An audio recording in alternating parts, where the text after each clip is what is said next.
Eh, yo creo que es parte mismo de la historia bíblica de salvación, porque Dios permite que su iglesia sea perseguida. Dios permite o permitió, por ejemplo, que el diablo molestara a Job y lo tentara.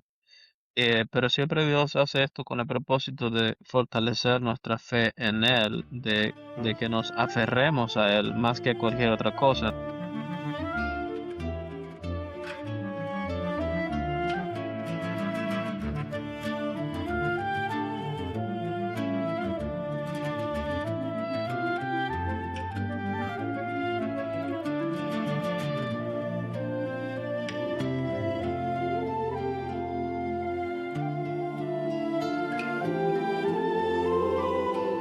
Ok, estamos aquí en Cristo en el Centro con un episodio especial. Vamos a comenzar una serie que hemos hablado ya por mucho tiempo de pregunta y respuesta con los pastores. Hemos recibido ya algunas de sus preguntas acerca de varios temas. Son un poco al azar y todavía no tenemos mucha variedad de las voces porque estamos esperando que ustedes, los oyentes, agregan sus preguntas. Eso se puede hacer en el mismo sitio web del podcast, Cristo en el Centro .org o .com, y vas a ver ahí algo que dice, somete tu pregunta, grabas un mensaje de voz breve, por favor, breve, y nosotros vamos a escuchar ese mensaje de voz y si es algo decente, por lo menos, entonces vamos a responderlo aquí en el programa. No vamos a poder responder a todas las preguntas porque solamente tenemos tiempo por algunos, pero vamos a elegir los que más están preguntados por la gente. Tenemos una secuencia de preguntas hoy muy diversas, pero todo de temas candentes. Estamos aquí con el pastor Gustavo Maita, que es el hermano del pastor Sergio, que siempre tenemos en el programa. Él sirve como pastor en Mayagüez, en la iglesia luterana allá. Quizás, Pastor Gustavo, puedes decir algo de saludos y de la iglesia allá en Mayagüez. Claro que sí. Saludos, soy el pastor Gustavo Maita. Sigo aquí en el oeste de la isla y estoy muy contento de poder estar aquí y tener este tiempo de conversación e intentar responder las preguntas que ustedes han mandado. Eh, Así que nada, listo para compartir. Entonces, nuestra primera pregunta se trata de algo muy candente, muy de el día a día que yo escucho a menudo, que tiene que ver muchas veces con las iglesias carismáticas. Entonces, vamos a escuchar la pregunta y responder con la palabra. Muchas iglesias enfatizan el poder hablar en lenguas y profetizar como dones del Espíritu Santo. ¿Esto es una forma correcta de identificarlos?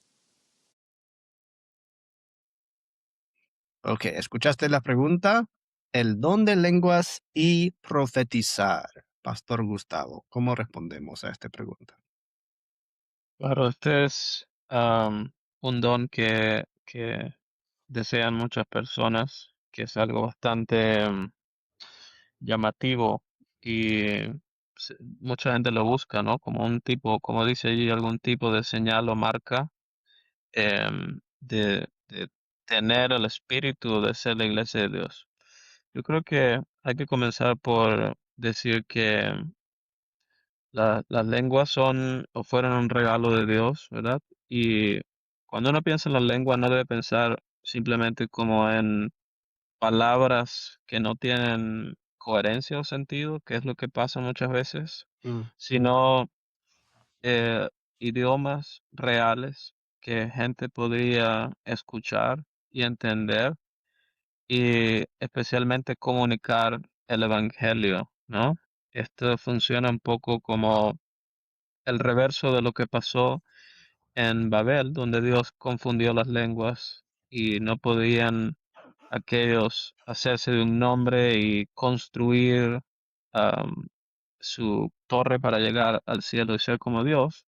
Pero aquí Dios abre las lenguas y da lenguas como de fuego con idiomas reales que personas que estaban allí de diferentes lugares pudieron entender y escuchar el evangelio. am, y algo bonito que es para no escalar el cielo por sus obras, pero llegar al cielo mediante la fe en aquello que fue predicado. Yo creo que llega a ser un problema cuando no se ve como un don que busca edificar la iglesia, sino más bien algún tipo de posición o clasificar como Mm, hay cristianos que sí son más élite. elevados, Ajá, sí. claro, mientras que otros son como de segunda porque no tienen este don. Yo creo que las lenguas buscaban con claridad expresar, proclamar el Evangelio de Cristo, que era justamente lo que pasó en aquel Pentecostés, para todas las personas en una manera clara, decente, en orden, sin confusión, porque Dios no es un Dios de confusión, en una manera directa a las personas en cada una de sus lenguas, ¿no? Mm, ujú. Es una de las cosas que me llama la atención también. ¿Cómo puedo reconocer dónde el Espíritu Santo está trabajando o los frutos del Espíritu Santo? Y hay un contraste que es dado en que donde no está el Espíritu Santo hay confusión, donde está el Espíritu Santo hay claridad y orden y entendimiento. Entonces, si queremos ver dónde está el Espíritu Santo, es donde la palabra de Dios se hace más claro. Y obviamente yo estoy hablando en lenguas ahora, eh, que el español no es mi primer idioma. Y una de las cosas que uno aprenda aprendiendo otro idioma es que el propósito no es hacerlo por hacerlo, el propósito es comunicar cosas, es ser claro para otra persona. La maldición de Babel es que no podamos comunicar claramente, no podemos entender el uno al otro. Y ahora que el mensaje del evangelio es dado, el don de lenguas era dado justamente en Pentecostés para que la gente entiendan ese mensaje. Y no solamente por entender las palabras, que ciertamente es necesario, es la primera cosa, pero también ah, l- la escritura nos dice que nadie puede decir Jesús es el Señor sin que sea dado por el Espíritu Santo. O sea que hasta la misma fe que comprende y cree en esas promesas de Dios es regalo carismático, es un regalo del Espíritu Santo.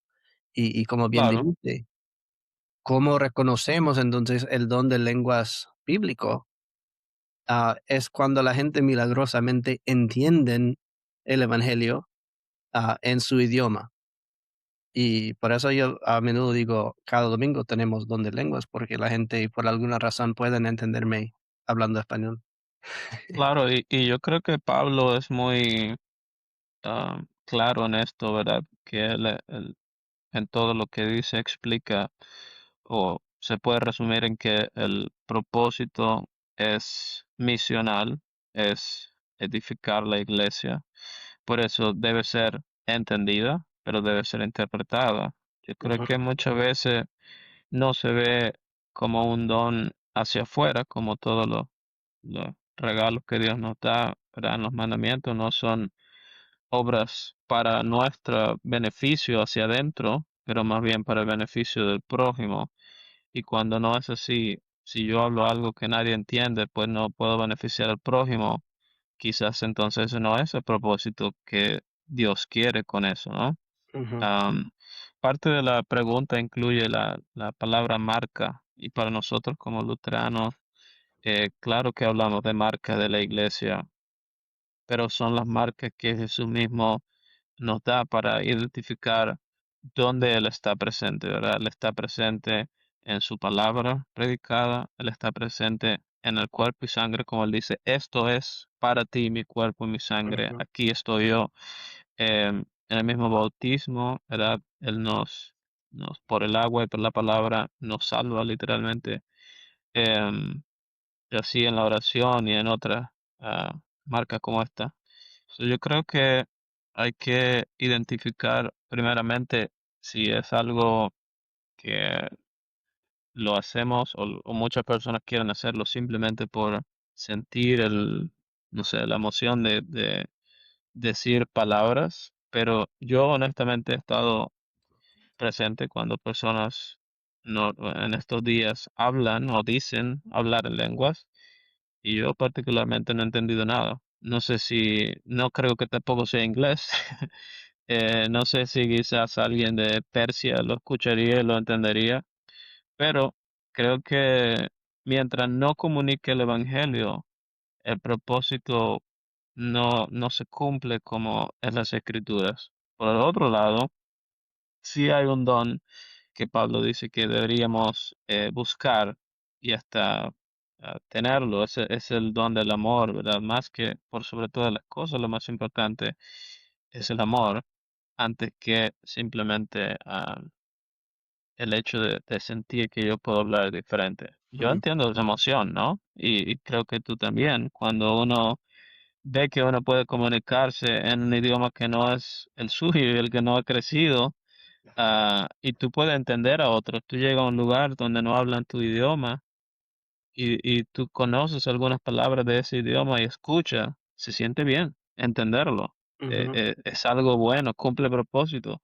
Pero cuando uno está en un lugar que no entiende lo que está pasando y lo que están diciendo, es difícil, es muy difícil. Y yo creo que así se siente mucha gente. Pueden escribirlo aquí en los comentarios. Si alguien alguna vez ha entrado en un lugar donde hablan en lengua y ha entendido alguna de esas palabras, quizás, espero que sí. Pero si no, escribe allí que lo que tú has entendido sería como ir a la China y no saber chino, ¿no? Para mí. Eh, yo creo que es una muy buena pregunta y es algo muy bueno de aclarar porque muchas veces esto hace sentir mal a mucha gente y en su paso por la iglesia, el no sentir que tiene esto, sentir que escucha esto, termina alejando a la gente de la iglesia y Sí, ese no es el propósito de Dios. que uno sea cristiano de segunda clase o que el Espíritu Santo no está obrando. Claro, Si estamos buscando evidencia de que el Espíritu Santo está, es si el Evangelio de Cristo crucificado ha sido predicado y estoy entendiendo y creyendo en esto. Esa es la evidencia del Espíritu. Una de las cosas que también él mencionó en la pregunta era la profecía y que muchas veces van juntos y la gente tiene en mente de profetizar como decir cosas del futuro y hay obviamente casos y ejemplos de esto en el libro de Hechos. Um, y obviamente eso también está acreditado al Espíritu Santo. Um, y es donde el Espíritu Santo, la pregunta es, ¿cómo nosotros recibimos estos dones, el don de lengua y don de profecía, de una manera sana? Porque una de las diferencias de esos dones que a otros um, es especialmente ese don de profecía. Casi todos los libros del Nuevo Testamento, yo creo que la única excepción es San Judas, tienen un aviso de precaución extrema y dura de falsa profecía, y de falsos maestros, y de falsa doctrina, que es algo bien notable. Jesús, en sus discursos sobre el fin, y sobre el anticristo, que vamos a hablar en breve sobre esto también, habla del peligro mortal que es la falsa doctrina y de profecías y los que dicen que muestran señales y muestran milagros. Y yo creo que a veces pensamos que entonces las iglesias más tradicionales rechazan cualquier tipo de profecía, pero el asunto es, si vamos a hablar del don del Espíritu Santo de profecía, hay que tener tanto, tanto, tanto cuidado porque es la cosa que Cristo ha dicho puede ser lo más peligroso que hay, que nos puede apartar de Cristo, que nos puede apartar de su palabra por completo, porque cada profecía necesita ser juzgado por la palabra de Dios y de acuerdo a la palabra de Dios. Y tenemos algunos versículos que podamos mirar, pero me gustaría pasar la voz a ti un ratito sobre eso también, a ver, ¿qué piensas de profecía? claro.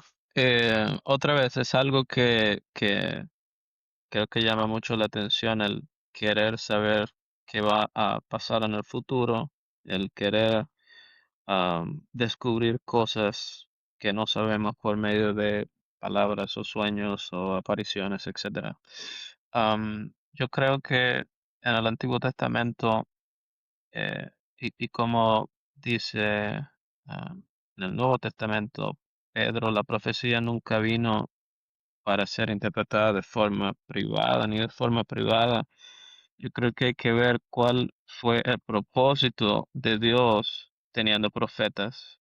Y era dos cosas: llamar al arrepentimiento a su pueblo, ah, y anunciar a Cristo como Salvador, predicar la fe en Cristo, ¿no? Que la salvación no es por las obras, que los mandamientos condenan al ser humano, pero Cristo no ha venido para cambiar esa ley, sino para cumplirla. Mm, Y cuando la profecía no tiene este propósito de anunciar a Cristo como la salvación nuestra para todos los pecados, entonces uno debe dudar. Jesús cuenta la parábola del rico y de Lázaro, y allí el rico pide o exige, mejor dicho, señales, ¿no? Exige que su familiar, alguien resucite y le pueda anunciar a su familiar, ¿no? que vi a Exige algún Lázaro. tipo de profecía eh, extraordinaria que pueda cambiar de opinión, y Jesús dice, no, que escuchen a Moisés y los profetas refiriéndose a todo el Antiguo Testamento, Ujú. ¿no? Todos los que anunciaban a Cristo, porque de eso se trata. Entonces, yo creo que hoy día el trabajo profético es el mismo, es anunciar a Cristo. Cuando los pastores hablan o predican el domingo, están de alguna manera profetizando las dos cosas que también hablaban en el Antiguo Testamento. Es que el pueblo puede arrepentirse y reconocer sus pecados, y que Cristo es la salvación, ha llegado, y el futuro no es incierto, es seguro y es certero en Cristo, y Él vendrá otra vez. La iglesia confiesa esta realidad profética del final de los tiempos, diciendo, Él vendrá otra vez en gloria a juzgar a los vivos y a los muertos. Ujú. No sabemos cuándo, pero sabemos que vendrá. Eh, entonces, yo pienso que tenemos ahí un marco para, de alguna manera, poder filtrar aquello que es profecía divina, aquello que es profecía de Dios, y aquello que es un engaño, ¿no? Sí, aquí en Romanos 12, comenzando, bueno, hay que leer todo, pero voy a leer el versículo 6. De manera que, teniendo diferentes dones, según la gracia que nos es dada, si él es profecía, úsese conforme a la medida de la fe, o si en servicio en servir, o el que enseña en la enseñanza, el que exhorta en la exhortación, etc. Según, conforme a la medida de la fe, la palabra griega ahí es analogía, o a veces lo llamamos la regla de la fe. Y analogía quiere decir logos, la palabra, ¿verdad? Analogía es el patrón del mensaje del evangelio. Que si vas a hablar profecía, toda la profecía tiene que ser sometido a las escrituras, a decir lo que las escrituras dicen. Y eso nos deja en una posición interesante, porque si viene una profecía y tengo que discernir si es de Dios o no, la prueba para discernir es si va de acuerdo con lo que las sagradas escrituras dicen o no. Es decir, si es de acuerdo a las escrituras, puede ser que es de Dios, pero tampoco fue necesario entonces, porque lo tengo desde las escrituras, no es nada nuevo. Ujú. Al contrario, si no encuentro lo que está diciendo esa profecía en la palabra de Dios, o es más, contradice el mensaje principal del Evangelio, ahora no solamente no es una profecía auténtica, pero debo huir de aquel lugar, porque la profecía no vino del Espíritu Santo, vino de otro espíritu.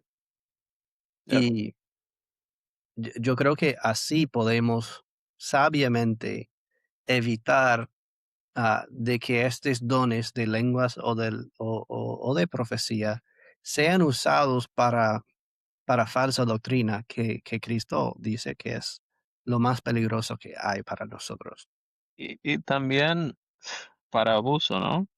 Ujú. No voy a pedir que alguien escriba en los comentarios algo de esto, pero hay muchas Seguro que lo van a hacer igual. historias, hay muchas historias de profecías que simplemente no solamente han buscado confundir desde el aspecto doctrinal, pero también Ujú, abusar de las personas. Entonces, yo creo que cuando habla de medir y filtrar y juzgar eso, ¿verdad? Uno debe mirarlo también con respecto a los 10 mandamientos, ¿verdad? Esto significa que es el amor y la confianza en Dios está siendo predicada en eso. El amor al prójimo está siendo predicado, no robar, no matar, no cometer adulterio, no mentir, etcétera. Porque al final del día, si no concuerda con eso, ujú. uno lo puede distinguir. De hecho, he escuchado incluso personas que quizás no tienen un conocimiento grande en las escrituras, pero sí un poco de Biblia y quizás de sentido común para decir, ese no viene de Dios, ¿verdad? Ajá, sí. Ese, Bueno, mucha ese de no, brujería no puede, muchas veces. claro, ese no puede ser de Dios. Y creo que, como estaba diciendo al principio, hay mucho aquí del noveno mandamiento, del décimo, de la codicia, ¿verdad? Porque la Ujú. codicia es desear algo que Dios no te ha dado y desear tener ese don y buscarlo y procurarlo y si Dios no te lo ha dado, no te lo ha dado. Sé conforme, Espera, ¿verdad? me estás diciendo que cuando la profeta me dice que si dono a la iglesia me va a dar un Ferrari a mí, que eso no viene de Dios. Pues una promesa más vacía que un coco seco. Bueno, por eso no tengo mi Ferrari. Exacto, pero puede pasar con cualquier cosa, ¿verdad? O no, que tú que deseas un carro y deseas un carro y lo deseas, pero Dios no te lo ha dado, tú sigues codiciándolo hasta que piensas que debes tenerlo y si no lo tienes, entonces no Mm, confías y no crees. No, la seguridad que Dios nos da va más allá de esto, es en Cristo, es por eso la profecía debe hablar de Cristo, debe anunciar a Él como mi único Salvador, ¿no? De lo contrario, no está alineado con los propósitos de Dios. tal cual.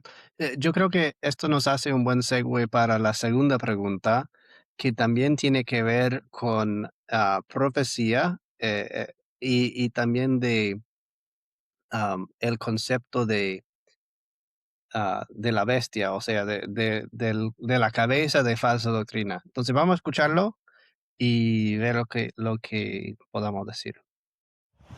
Buenas. De igual manera hemos estado hablando en otros lugares acerca de la escatología.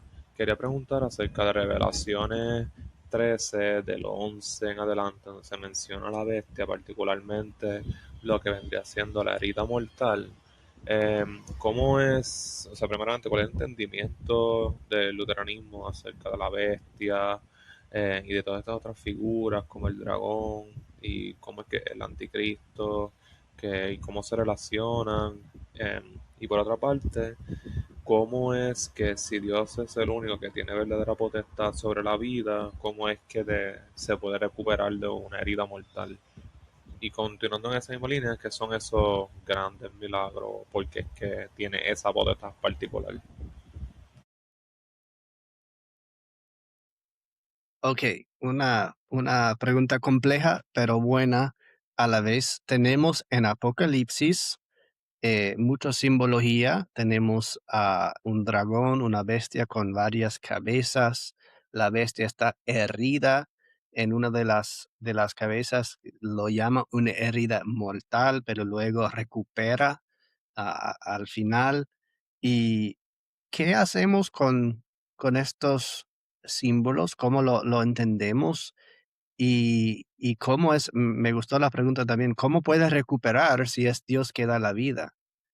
Ah, tiro la pelota a ti. Claro, claro. Como dijiste, ¿verdad? El libro de Apocalipsis está lleno de muchas imágenes y muchos símbolos. Por esto es quizás uno de los libros más difíciles de interpretar y de explicar, porque am, a veces una cosa, o sea, está siendo descrito en una manera simbólica para no ir directamente al punto. Ah, por ejemplo, yo estaba pensando, es el carro más seguro del mundo del presidente que se llama la Bestia, ¿verdad? Ah, yo no Creo, sabía, pero tal vez. creo que le dicen así, The Beast, o la Bestia.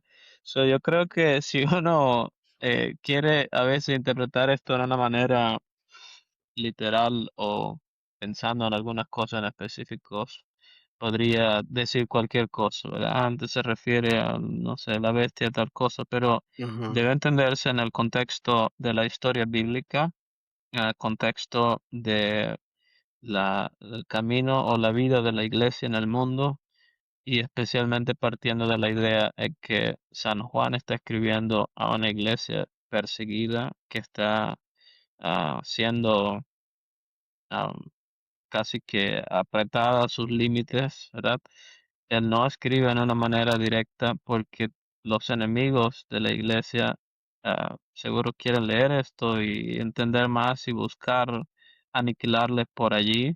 Y ujú, este libro es un libro que quiere traer consuelo a la iglesia, y solamente la iglesia cristiana puede entender a partir de la misma historia suya con Dios de salvación qué es exactamente lo que San Juan está diciendo. Por eso la imagen de la bestia no necesariamente significa que es una bestia o que es el carro del presidente, es más bien una ilustración que nos lleva a pensar o describirlo en una manera de la persecución que está sufriendo la iglesia. La imagen de la bestia podría ser entendido como un enemigo potente de la iglesia, y vaya que en este momento la iglesia tenía muchos enemigos, mm, el mismo imperio romano, ¿verdad? Pero la bestia no puede hacerle daño a, a los elegidos de Dios en una manera permanente. No puede eliminarlos, no puede borrarlos, ¿verdad? Esa bestia recibe el poder del diablo, es como un siervo del diablo mismo, ujú, agente. y exacto, y se ocupa en hacer mal, ¿no? Y yo creo que en aplicaciones que la iglesia tuvo, tiene y tendrá enemigos que eh, quieren hacer daño a la iglesia, que quieren destruirla, que quieren borrarla, eliminarla. La buena noticia para la iglesia es que, como Jesús ha prometido, el infierno ni siquiera puede hacer nada en contra de, de su iglesia. Am, Algunos entendieron eso como un símbolo del Imperio Romano, ¿verdad? Porque, como decía, buscaban aniquilar a los cristianos. Y cuando habla de la herida mortal, incluso es súper interesante porque ah, en una traducción un poco más literal, dice como que una de sus cabezas parecía o era como matada o parecía como muerta, pero se recupera al final. Y como tú mencionabas al principio, es una manera también a veces de describir cómo es el mal y cómo es el diablo, porque el diablo también es un imitador. Él es el Mm, imitador de Dios. Lutero decía que él es la el burla. mono, y Ujú, el mono, mono. ¿verdad? De Dios. Todo lo que Dios hace, él quiere imitarlo. Por eso Dios es el 7, pero él es el 6. El 6 quiere ser como el 7, pero nunca va a ser 7. Siempre va a quedar allí como un poquito, pero no es Dios, es falso. Torcida. Ajá. ya. quitando. Y él aquí, uno ve en esa imagen como parece que ese monstruo murió y resucitó, pero su resurrección es falsa, no es algo cierto. Y él va a seguir intentando hacer daño a la iglesia, pero no puede contra la iglesia porque los cristianos son de Dios y pertenecen a Él, ¿no? Ese es un punto importante, la idea de la burla, de cómo el diablo es vencido por la cruz de Cristo. Y esto pasó hace 2000 años. Parte del problema de Apocalipsis, o mejor dicho, parte del problema a lo cual Apocalipsis está respondiendo. Apocalipsis quiere decir quitar el velo o descubrir que las apariencias en el mundo son una cosa y la palabra de Dios y la realidad es otra cosa. Si estás siendo perseguido, te parece que el diablo no fue tan derrotado, porque, Ujú, porque sigue en el trono, sigue haciendo todo. Y declaramos que el diablo y la muerte fueran quebrantados por la cruz y en la resurrección Cristo tiene la victoria, pero uno dice, ok, ¿y entonces por qué tengo cáncer? Ok, pero ¿por qué? Si es así, ¿por qué el gobierno está persiguiendo a millones de cristianos como piensa en la Unión Soviética, que a los luteranos y muchos otros cristianos mataron a los millones, millones de personas de nuestra ya, iglesia claro. matado en campamentos de concentración? Y uno podría decir entonces, bueno, no era tan muerto el diablo. Y yo creo que es tan importante para consuelo que nosotros recordamos, parece que el diablo está gobernando el mundo, pero Cristo sigue sobre el trono. Parece que Ah, la bestia tiene el poder y hasta, yo diría que la otra precaución fuerte que necesitamos como cristianos, a veces pensamos que hemos ganado una victoria contra una herejía, como los arianos, que bueno, por el concilio de Nicea lo vencemos esta herejía, pero todavía está aquí. ¿Cómo es y posible que... ahí, claro, y ahí está la cosa interesante, ¿verdad? Que creo que también es parte de la pregunta, el hecho de por qué no se termina de morir o por qué como que revive otra vez. Y eh, yo creo que es parte mismo de la historia bíblica de salvación, porque Dios permite que su iglesia sea perseguida. Dios permite o permitió, por ejemplo, que el diablo molestara a Job y lo tentara. Pero siempre Dios hace esto con el propósito de fortalecer nuestra fe en Él, de que nos aferremos a Él más que cualquier otra cosa. Entonces, yo no creo que es que el diablo mismo tiene el poder de revivir. Obviamente eso no lo tiene de ninguna manera, pero es en la misma voluntad ah, extraña de Dios que Él permite que esto pase, ¿verdad? Y que es bueno para nosotros como iglesia saberlo. Si uno se pone en el lado de los cristianos de aquel momento, eh, esto debió haberle dado un panorama de la vida cristiana, del consuelo que hay en Dios, de la paz que hay en Él, por un lado, porque no va a pasar al final nada que Dios no quiere que pase y nada que puede eliminar a los que son elegidos por Dios, pero también nos prepara a uno mismo para saber que no va a llegar el momento en el que ahora todo está color de rosa y todo va a ser perfecto, ¿no? Que una y otra vez vienen los ataques, que uno está por un momento en paz y parece que todo está en paz, como por ejemplo la iglesia sufrió no, disfrutó, perdón, la iglesia disfrutó de una aparente paz durante el reinado de Constantino, ¿verdad? Ujú. Y quizás, oh, esto parece el fin y este Se parece lo que acabó los estamos problemas, esperando. Claro, no habrá finalmente hemos persecución. llegado. No, no es el fin está en el cielo y el fin no es el fin, sino eternidad con Dios. Entonces, eh, si uno ve que dice al gobierno, hoy parece cristiano, y parece que toda la iglesia tiene tantos amigos, no puede esperar que así va a ser. Siempre va a venir otro momento en el que se va a recuperar y va a empezar otra vez a molestar más y más y más. Y eso se ve a lo largo de la historia, como es un círculo que se repite de la misma manera. Parece que llega la paz, pero otra vez vuelve el problema. Pero yo creo que tiene ese propósito de que busquemos consuelo en Dios. Él no va a dejarnos, Él no va a abandonarnos. Ah, Él ha vencido ya en la cruz al diablo y no nos acostumbremos como si es de nuestra casa aquí. Mm. Somos literalmente extranjeros en este mundo. Nuestra casa está en el cielo. Y ahí sí, cuando ese momento llegue, ¿verdad? Más adelante en la historia de Apocalipsis, entonces este será para siempre. No más llanto, no más dolor, no más nada. Simplemente alabanza al Cordero, celebración eterna con Él, vida eterna con Él, alegría por los siglos de los siglos, ¿no? Me encanta cómo lo dijiste y me hace pensar mucho de las imágenes de batallas en las películas como Señor de los Anillos o bueno, cualquier de fantasía o historia que a nosotros nos gusta.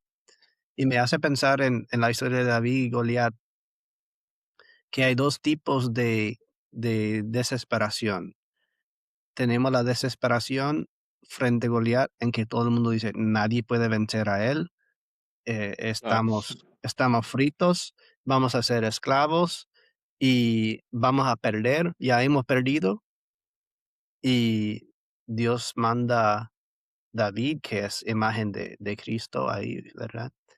Que tumba el enemigo y que proclama, mira, Dios está en control, Dios está victorioso sobre la muerte. exacto, Lo destruye hasta con su propia arma. Y exacto, muy bien.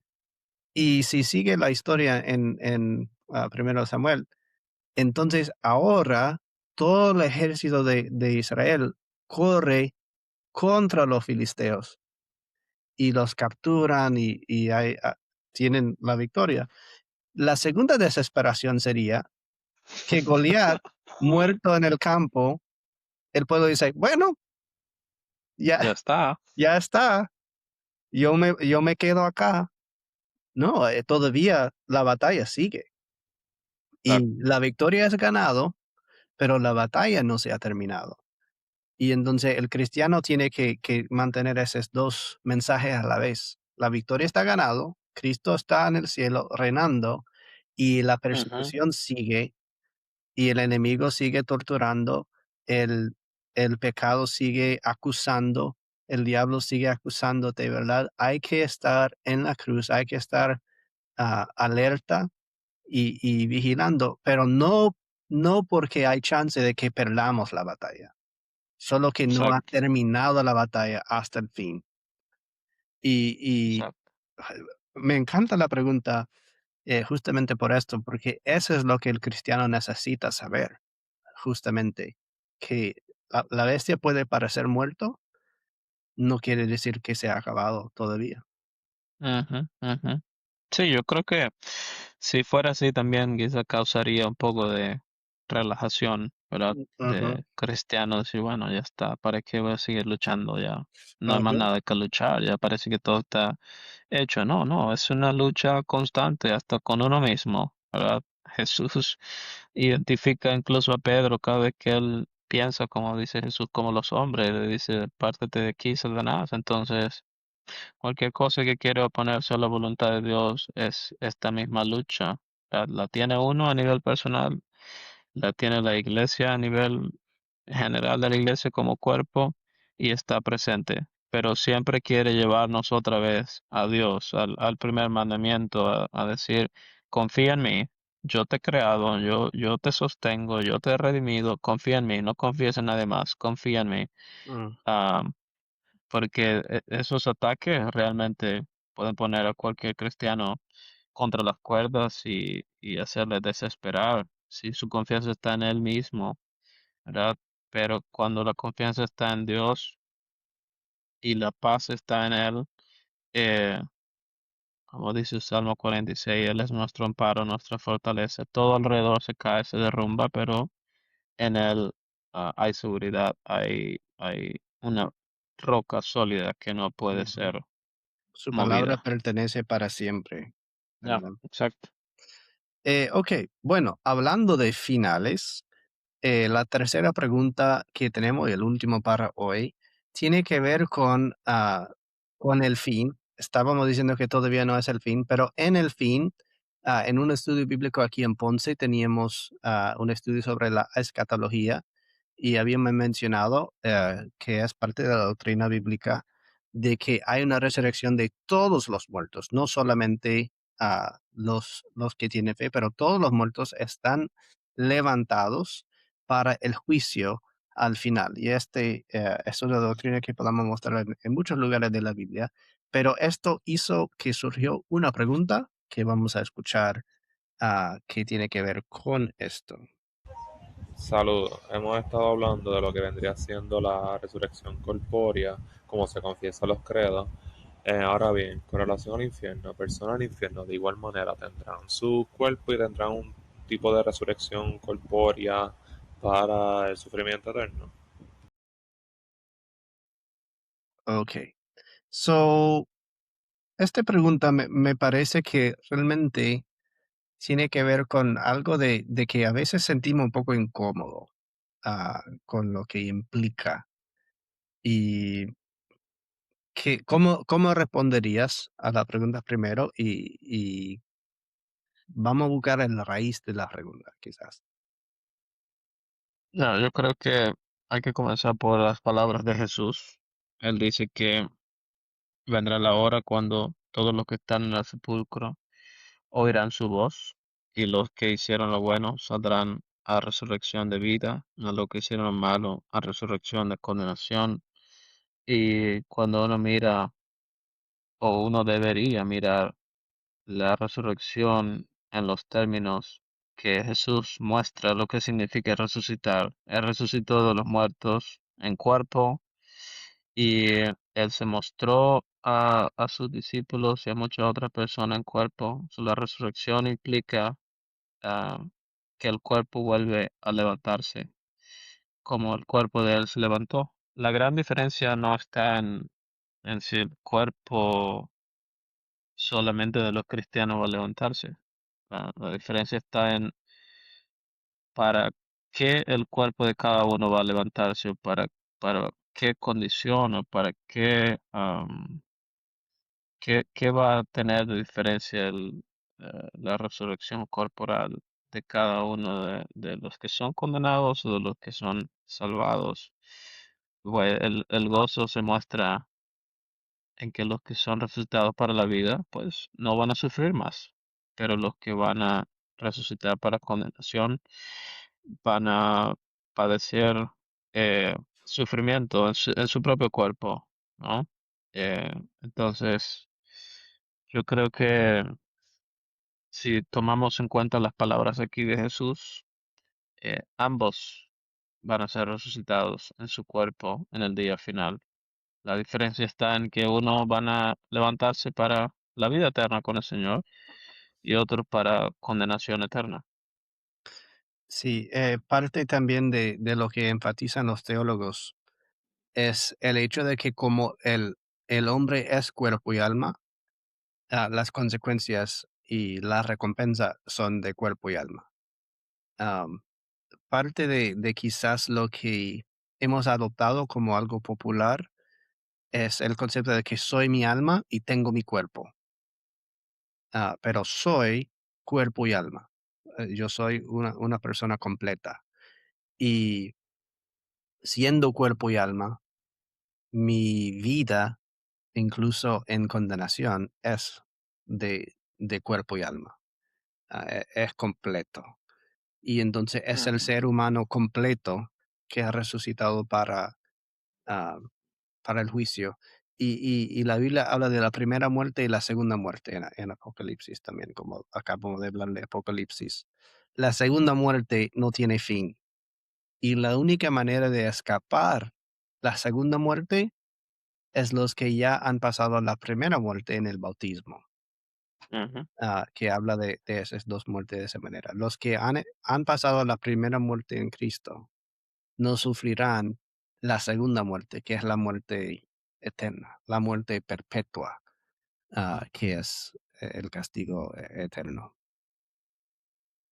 Claro, y otra vez, la perspectiva de Jesús, that él no solamente resucita como un espíritu que nadie ve o que es invisible, pero en el cuerpo, y es, como tú dices bien, una sola cosa, no se puede separar una cosa de la otra. La muerte es separación, pero luego la resurrección em, es otra vez poner junto eso, ¿no? Lo Mm. que ha sido separado por la muerte. So, Sí, y Jesús también utiliza ese lenguaje cuando habla del infierno, algo que obviamente nos hace incómodo porque no queremos ni imaginar esto. Pero, por ejemplo, en Marcos 9, él habla del gusano que no muere, que es, la imagen es una putrificación, es un sufrimiento eterno, pero que no es solamente mental. ujú. Pero realmente es un sufrir en cuerpo y alma. Ya, Am, y los dientes rechinando, dice también. Ujú, sí. Ahora, ¿cómo es? Eso va más allá que nuestra comprensión, porque va más allá que nuestra experiencia, hasta el día de hoy. Y para los que están en Cristo, de su experiencia que nunca van a experimentar. Am, Exacto. pero sí es un poco difícil imaginar cómo será. Solo tenemos las pistas que nos da las escrituras cuando hablan del castigo y sí es corporal, según las escrituras. Claro. Y hay que enfatizar que al final Dios no creó el infierno para la humanidad, sino para el diablo y sus ángeles. Al final Dios no quiere que nadie perezca, ¿verdad? Y que no tenga la vida eterna. Al contrario, Él quiere que todos se salven y tengan la vida eterna. Su Hijo Cristo murió por todos en la cruz, Él ha cumplido por todos la ley, am, y todos desde ya están perdonados en Dios. Pero si uno rechaza el amor y el perdón de Dios, pues entonces está condenado. Otra vez, cuando hablamos del rico y de Lázaro, él, no iba a hacer nada diferente enviarle otra señal. Ya ellos estaban muertos en sí, Ujú. estaban muertos. Por simplemente rechazar a Moisés y los profetas, por rechazar la palabra de Dios. La palabra de Dios, lo único que puede concedernos la vida eterna. En Él está la vida eterna. Al rechazar esto, uno mismo está de alguna manera considerando el sufrimiento del infierno, ¿no? Yo creo que también para no terminar el episodio solamente con hablar del infierno y los sufrimientos, am, la contraparte es igual de importante, que el cielo no es algo incorporeal, que el cielo, o sea, la resurrección de la bienaventuranza eterna, después de la resurrección de todos los muertos, es una nueva creación, que es físico, es espiritual, pero físico, am, en que vamos a tener comida. Yo no sé cómo será la comida en el cielo. ah, yo sé que el banquete es el Cordero de Dios que ya conocemos porque cada domingo lo recibimos. Am, Eso Tripletas será infinitas, arroz y lechón infinito. seguro. Pero ¿cómo será? No sé cómo será, pero será físico también, porque la resurrección es físico. Hay un libro, a veces un poco difícil comprender porque es muy alegórico y no lo recomiendo como un libro doctrinal, pero que te hace pensar mucho de C.S. Lewis, que se llama El Gran Divorcio. Y él hace un contraste interesante entre el infierno y el cielo en su libro, en que él describe el cielo como tan real que es más sólido que hasta la vida anterior, que todo es tan sólido que eh, parte de la historia del libro es que vienen de autobús unos turistas del infierno para el cielo, que obviamente teológicamente no existe, pero que ellos no pueden tolerar cuán sólido es el cielo, que les duele sus pies caminar sobre la grama, porque como que, pero pica porque es tan sólido. Y el punto que C.S. Lewis estaba enfatizando ahí es el hecho de que a veces pensamos del cielo como algo muy etéreo en contraste a las cosas reales que son nuestro mundo actual. Am, pero el cielo será totalmente corporal, 100% corporal, 200% corporal. Será cuerpo y alma físico, porque somos la criatura que une el espiritual y lo físico. Fuimos creados para hacer esto, como imagen de Dios en la creación.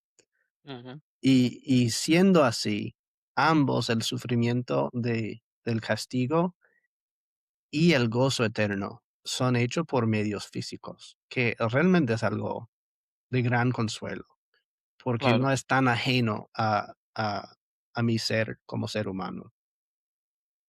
Y uno tiene que ver siempre la resurrección, como decía, a la luz de la resurrección de Jesús, porque ese nos muestra realmente cómo serán las cosas, ¿verdad? Eh, lo cual es algo muy profundo, interesante, porque Jesús resucita con cuerpo, pero él puede entrar a una habitación sin Ujú, abrir la puerta. eh, entonces, al mismo tiempo, él come con sus discípulos, ujú, al mismo tiempo, él tiene las marcas en sus manos y al mismo tiempo, él va al cielo de manera visible y todos le ven.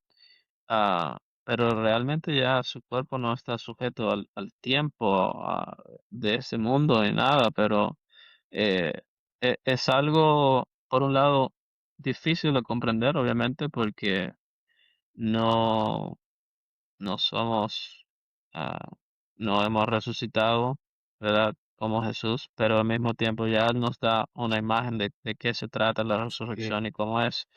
Y yo creo que es algo bonito de la misma creación, porque Él quiere restaurar las cosas a como eran al principio, a, a darnos lo que perdimos por causa del pecado, a estar otra vez en esa comunión con Él, a vivir con Él para siempre, de una manera perfecta. Y esa es la esperanza cristiana. Si uno no cree en la resurrección, no puede llamarse cristiano. Si no cree en la resurrección, vana es tu fe. sí, fantástico. Y creo que una de las cosas quizás para cerrar, cuando nosotros separamos los medios físicos y el hecho de que somos creados de manera de cuerpo y alma, también perdemos los sacramentos. Y mucho de lo que hemos hablado viene también de un entendimiento que ha quitado lo tangible, que quiere hacerle Dios, que Dios solamente trabaja en lo espiritual, que Dios solamente existe en algo, un nube de pensamientos o filosofía. Am, pero Dios, como habla la Biblia, trabaja a través de medios duros y reales. Agua, su palabra, vino, pan, la madera de una cruz, sangre, y la resurrección es corporal de Él y de nosotros. La condenación, lamentablemente, también es corporal, pero todos sus dones no solamente son ideas, son corporales también.